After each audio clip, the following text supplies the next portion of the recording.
Hello, তোমরা সবাই কেমন আছো? অনেক দিন হয়ে গেছে তোমাদের সাথে মিনি ব্লগ শেয়ার করাই হচ্ছে না। আসলে কাজের এতটাই চাপ বেড়ে গেছে যে মাঝে মধ্যে ভাবি যে তোমাদের সাথে কখন আমি ভিডিও শেয়ার করব। ভিডিও তো আমার করাই থাকে, করে করে ভিডিওগুলো সব গ্যালারিতে জমা হয়ে গেছে, কিন্তু আমার এডিট করার সময়ই পাচ্ছি না। তারপর ভাবি যে না, তোমাদের সাথে মাঝে মধ্যে ভিডিও না শেয়ার করলে তোমরা হয়তো আমাকে ভুলেই যাবে। তো সেই জন্য এই ভিডিওগুলো আমার অনেক আগেকার ভিডিও। আর এখন যদি এতটাই কাজের প্রেশার, তাই ভাবছি মাঝে মধ্যে এখন ভিডিও আসবে, রেগুলার হয়তো আমি আর ভিডিও দিতে পারবো না। তো সেরকম সেদিন ছিল আমার ইভিনিং ডিউটি, মানে 2টো থেকে 8টা। তো তার আগে আমাকে কাজবাজ করেই যেতে হয়। তো সকালবেলা ঘুম থেকে উঠে পুজো সেরে স্নান করে ফ্রেশ হয়ে খাবার করে নিয়েছিলাম। তো তারপর খাবার খেয়ে একটু হালকা পাতলা রেডি হয়ে নেব।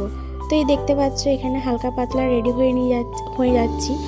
আর তারপর আস্তে আস্তে বেরিয়ে পড়বো, কারণ লেটও হয়ে গেছিলো সেই সময় অনেকটাই। তো এখন আমি ওয়ার্ডের দিকে যাচ্ছি।